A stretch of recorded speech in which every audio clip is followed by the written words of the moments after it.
Welcome into the On3 studios here in Nashville, Tennessee. Today is Sunday. It is Cinco de Mayo. And for those of you that don't hablo español, it's May 5. All right, we are back here. We're talking recruiting. We got a great show today, a long one for you, lots to talk about. The transfer portal's been going crazy out in Eugene, but that's not all Oregon has going for them. We're going to talk to Justin Hopkins about that. FSU. They're looking to fortify that offensive line. We talked to War Chant insider Michael Langston about the Noles' top targets in the trenches. And Ohio State, they had a sneaky big weekend in Columbus. Number one offensive tackle David Sanders made a surprise visit. We're going to go behind the scenes of that big weekend with Alex Gleitman. We have a big show. All the updates will be in the inside scoop, so let's get to it.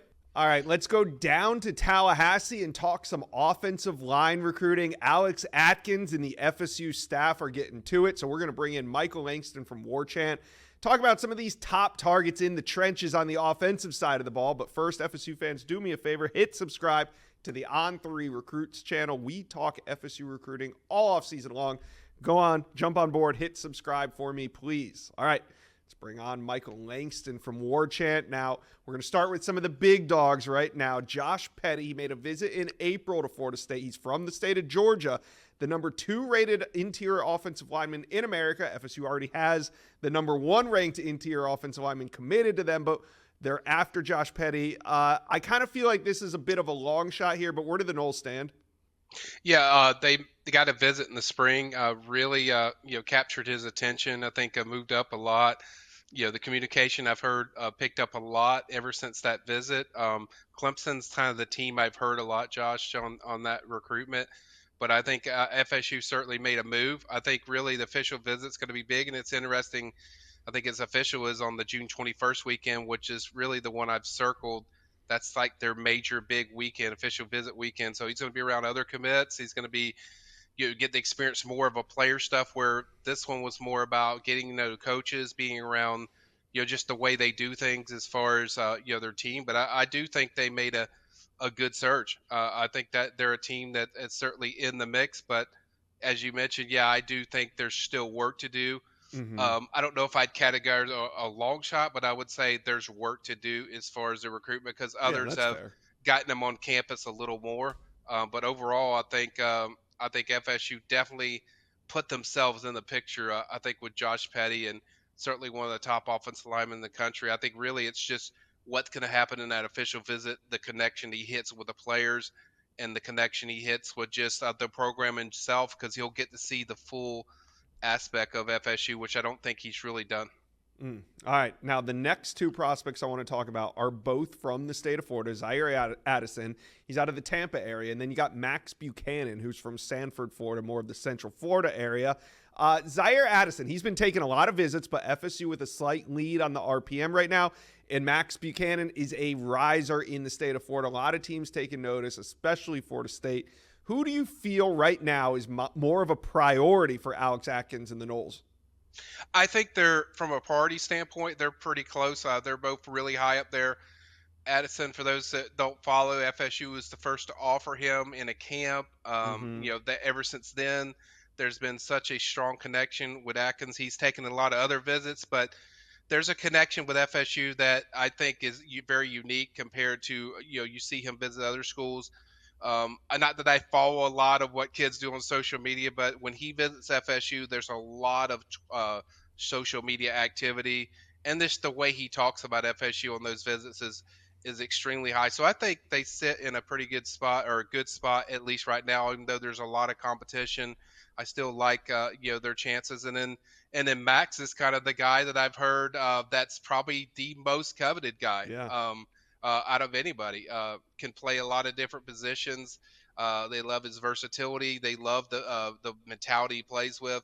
He's been to FSU several times. That's a place where he was at the Seminole Showcase a year ago. He's always there, and I think they also sit good with him. But I think Max overall is probably the top guy that I've heard the most, and he's also going to be visited for that. I think that June 21st weekend. So they're really putting everything into that 21st weekend. There's a ton of guys, that are visiting for that 21st weekend from the offensive line. I think Ty Haywood is another one that's a 5-star that he's also visiting. So they're putting a lot of effort. It's kind of a risk reward type thing, but if you can knock it off and you can get what you want, then certainly they can pull it off. But I think both of those guys you mentioned, Josh, I think they sit in a good position currently where they're at. All right. Now, the next guy we're going to talk about, I know he's sitting in a good position for Florida State. That's interior offensive lineman Peyton Joseph, because he just recently decommitted from the Florida Gators. He's from Fort Valley, Georgia, but is trending heavily toward the Noles. Is this one that they can close out on soon? Yeah, I would think if I was picking a next guy, that would be my next guy. I know me and Okay. Josh have kind of talked and agreed somewhat with that. I think the tricky thing's just going to be what they do with the interior because there's so many guys, so you got to be careful of how hard you push for. So that's kind of the challenge they got. But I do think if he was the next guy, he would be for me be the next guy. He's very close to Terrence Ferguson, who's already on the team. Stayed 5 days at FSU when he was originally only going to stay like 1 or 2 days. And you just felt like there's a connection there. That's what is very unique. But also, I mean, people forget like early in the process with his recruitment, FSU was like the for sure said it done high leader, and he took a visit to Florida, and then it took off with Florida. But then once Florida's out of the picture, and then you go off that visit, usually if you follow the visits and kind of the trends of what happened, you kind of sense FSU's in a pretty strong spot. Yeah, it definitely feels like it's going in the Knowles direction with that one. Now, Micah DeBose, I want to talk to you. He's the last kind of uncommitted guy I want to talk to you about. About 5 or 6 months ago, I didn't think Florida State was even in the conversation with DeBose. He was Hmm. committed to Georgia, then he decommits, then it's Auburn. It looks like he might commit to Auburn at any moment, coming off Yep. that decommit from Georgia. Doesn't happen. Then he starts trending to LSU, but LSU picks up a couple offensive line commitments, and Yep. now it sounds like Micah DeBose and FSU is beginning to heat up. What do you got here? Yeah, they're definitely heating up. Alex Atkins went to see him this past week. That's a guy that he's obviously heavily targeted. It's Yeah. another one what I talk about with the interior where you got to be sure of which guy that you you you prioritize, and I think he's another guy that I think you'll see an official visit for. Certainly, he took a visit in the spring, really connected with Atkins, and even then, even when there wasn't a lot of talk about FSU, early on in that recruitment in the spring, he visited a few times to FSU. This visit was a little bit different, where he had his family with him. You could tell how much his mom and his other people in the family were enjoying the connection that he has with Atkins. So certainly, I think they are a heavy player. I'm not ready to just put Yeah. them in there that they're the favorite, but I definitely think they're trending in a good direction based on his recruitment and based on the pickup of communication between not just Atkins and but DeBose too. DeBose hits them up a lot. Communications, you I follow the visits, but I also follow just the communication of how that rises, and it certainly has rose a considerable amount with a guy like Micah DeBose. So he's one I'm keeping an eye on. I still think it is LSU and FSU as far as the teams I hear. Mm-hmm. Despite LSU adding some guys, I think those are the two teams I hear the most, but FSU is definitely the team that I hear trending, at least lately, the most. Yeah, and when we talk about FSU's offensive line class, the foundation that it's all built on is Solomon Thomas. He's a 5-star, Hmm. the number one interior offensive lineman in America, and he's been committed to FSU since December. So now that we've established he's the foundation of the class, is he going to stick? Because the problem is he's been taking visits, Mike. Oh yeah, yeah, and he said like, look, I'm going to go through the recruiting process. FSU gets the last summer visit. I was there, I think on Thursday. We had a really good talk with Solomon, just talking about the different things. But he is one of the unique players where I when I say that is like most kids are like hit me up. I want to have love, show me interest. I want you to call me all the time. I want to, from a variety of schools where Solomon's not like that. Solomon's like more like if you don't hit him up, just hit him up occasionally and they talk occasionally. He even told me like 3 weeks he hadn't talked to really that many people. I think Alex Atkins was the main guy that he had talked to. So he's not the guy that craves kind of that recruiting, I guess love or whatever, but he is going to take visits because he said, look, you only go through this process one time. You're going to experience it. He's got official visits to LSU in Florida. I think it's in that order, and then Florida State will be the last one in the summer. And I got the sense, Josh, that if everything clicks and nails, and Solomon kind of hinted at this, that I could see him closing down things in that Yeah. summer if FSU nails like they want to. There's a long time relationship, just like with like Addison. FSU offered him like as a freshman at a camp. The relationship's been really tight, but it's also outside of football. Solomon said some really interesting things when I went over there. He talked about NIL and how a lot of people promise this and promise that, but Alex is more just a father thing where, yeah, you're going to get that, but you're also going to get this other stuff where there's a connection outside of football that's just different with FSU. So I would lean towards right now. I'm feeling pretty good about him sticking just Mm, based on your early indication. I know Miami made a nice push when he visited there. That's the team that probably is their bigger threat. yeah. That's probably the biggest threat, even though they're not listed in that group. I think they're probably the biggest threat for me. You go back to different things that really are important to the prospect, and I think relationships is a major thing with Solomon. It's not so much glitz and glamour it or development all the time. I think he wants those things, but I think it's relationships are a big deal. And I think with Alex, I don't think anybody has a better relationship. But they're still going to have to work. He's going to take visits. When kids take visits, that means they're open in certain level. So Yeah. they'll have to work and finish it off. But I think it's in a good position of where they're at. I think I would say probably like 3 weeks ago, FSU was a little bit concerned with that Miami visit of how it went, but as time has gone on, I think they feel good about their position. All right, FSU fans, talk to me. How are you feeling? Comment section below. How do you think this offensive line class is going to work itself out? Who's your top target? Let me know. Comment section below. Last week, Ohio State got five-star offensive tackle Josh Petty on campus for a midweek visit. We thought that was going to be the biggest visit of the week in Columbus, but boy, were we wrong. The Buckeyes, they had a bunch of talent show up over the weekend. I got Letterman Row insider Alex Gleitman on this video to let us know how the Buckeyes were able to pull this off. But first, Ohio State fans, hit subscribe to the On3 Recruits channel. All recruiting, all the time. All right, let's bring on Alex Gleitman from Letterman Row. And Alex, I hope you weren't planning on taking any time off this weekend because it was busy. Here's a look at some of the big names on campus. We'll start with offensive tackle Josh Petty. As we said, he made that kind of midweek visit. We didn't know that this would be a tone-setting visit for the weekend. What are you hearing come out of Josh Petty's visit? Yeah, I think it was a good visit. I think Ohio State kind of firmly put themselves into the top consideration set. It will be interesting to see, do they get an official visit? When does that happen?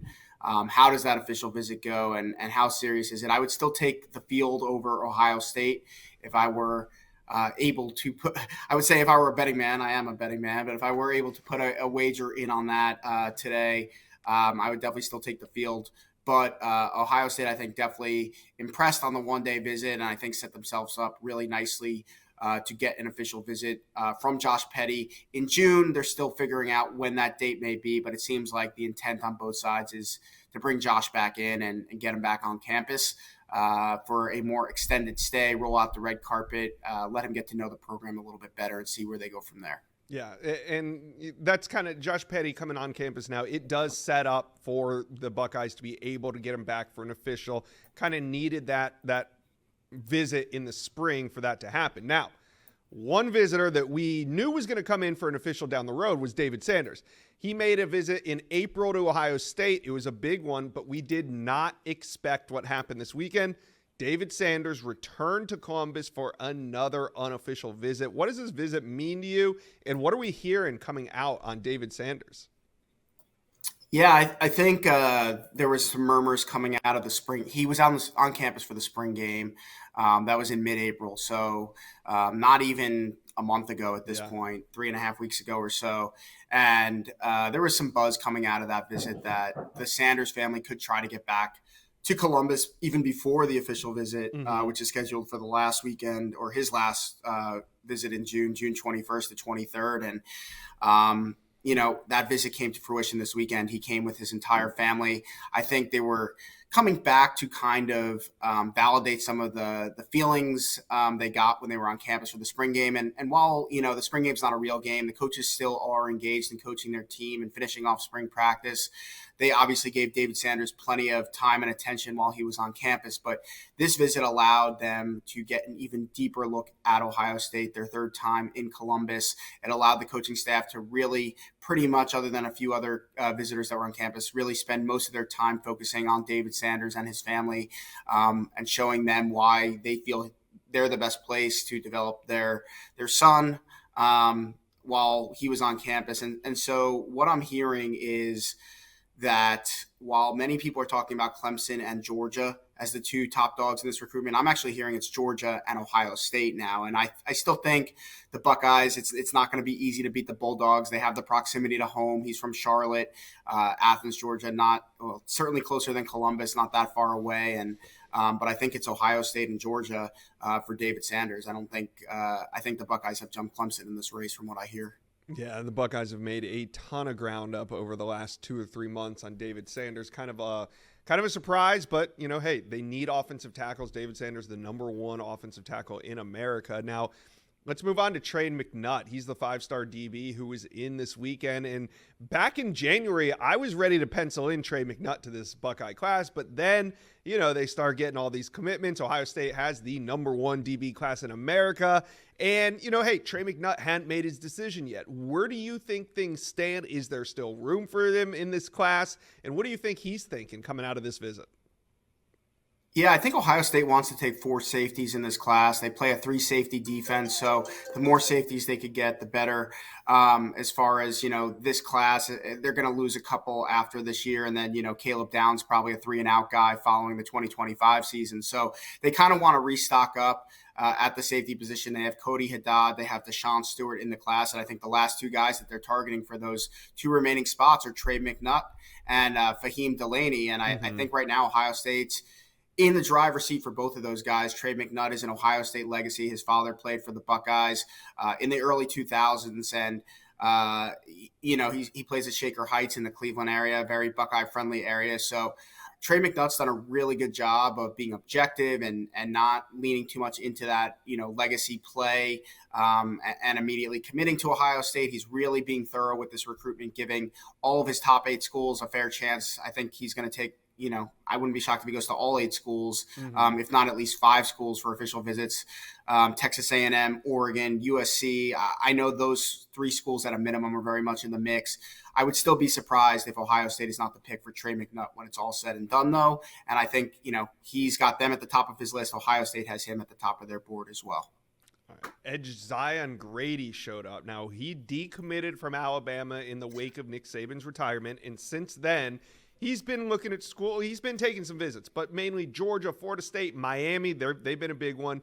In this weekend, he traveled north. He was in Columbus. What do you make of Zion Grady being on campus, and where do the Buckeyes stand? Yeah, it was his first visit to Ohio State. They offered in February. He obviously was committed to Alabama, backed off early in the year when Nick Saban retired. So this is still a fairly new relationship. They've obviously been building that relationship, virtually and online and through messaging and calls, things like that. But getting him on campus on his own dime was a big first step in this recruitment. He told me that was a next level visit.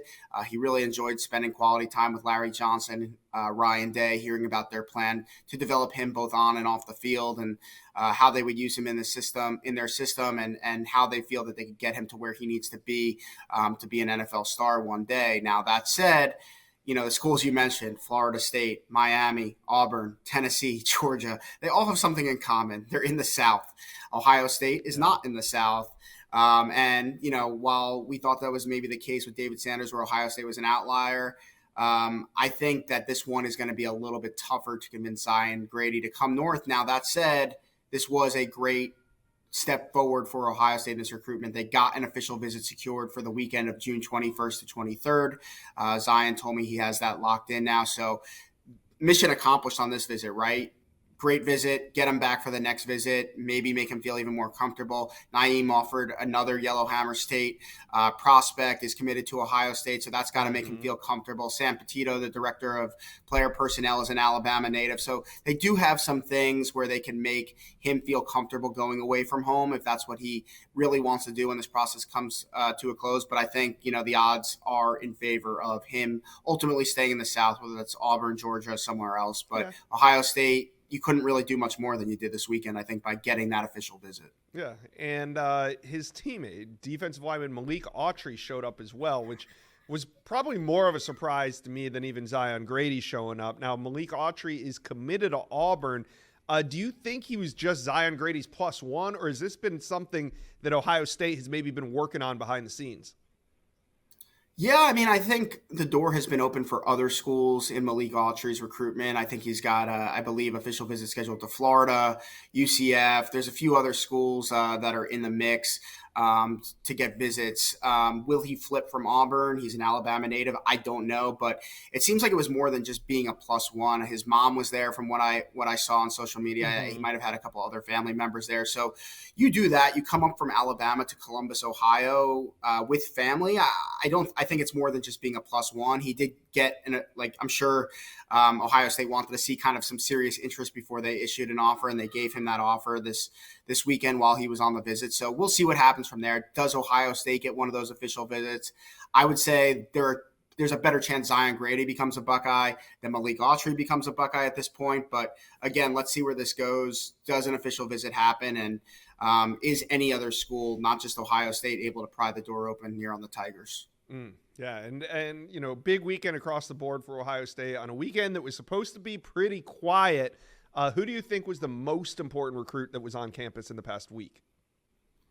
Yeah, I would say I'm going to cop out, but I got to answer the question directly. It's David Sanders, the number 2 overall player in the country, the number 1 offensive tackle. I mean, honestly, I value offensive tackles, so especially like him that are, in 3 years, if he's not a top 10 pick, that would be somewhat of a disappointment. And it's crazy to put that pressure on a kid, but that's the type of recruit he is, similar to Paris Johnson when he came to Ohio State a few years back. So, I think for me, he'd be the number 1 player in the country when it comes to Ohio State and how they rank their board. And so getting him back on campus just 3.5 weeks after his last unofficial visit, just, 6 weeks ahead of his next visit to campus for his official visit, where they'll get the last official visit before he goes into decision mode.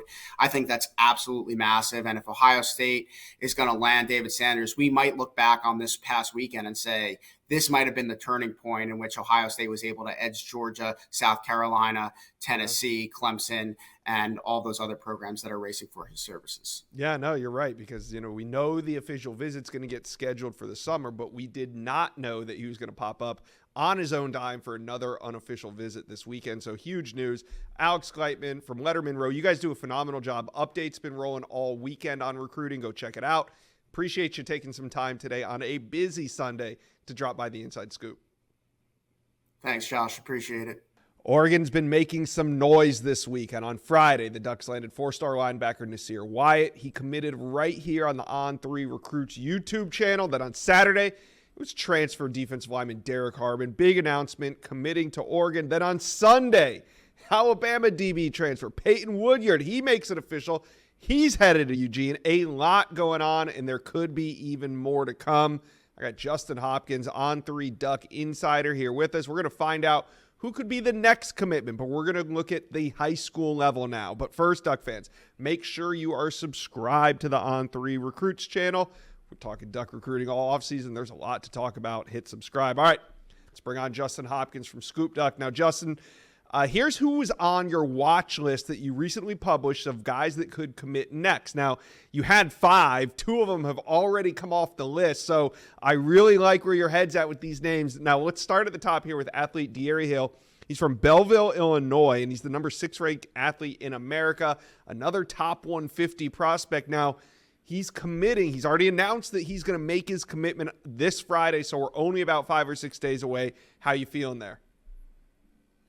Yeah, I really like Oregon. Coming off of his spring game visit a couple weeks back, I think the Ducks were kind of able to solidify their spot, if you will, and And I love the fit because I know that Oregon's really looking to add speed. They've done such a tremendous job, on the line of scrimmage on both sides there with Dan Lanning. But I think they really want some speed on the offensive side of the ball. And they don't get much faster than Hill. So, Oregon did a great job when Carlos Lachlan was at Oregon, obviously at Ohio State now. But, Rashad Samples has come right in and just really kind of taken hold of that recruitment and finish it off there. So, I don't have a pick in yet, although I might be close, but I do like Oregon. Yeah, it seems like it's trending in Oregon's direction. Now, let's talk about one that's been trending in Oregon's direction for a while. That's tight end Deshaun Braum. Now, he's out of Derby, Kansas, number 3 ranked tight end in America, highly coveted.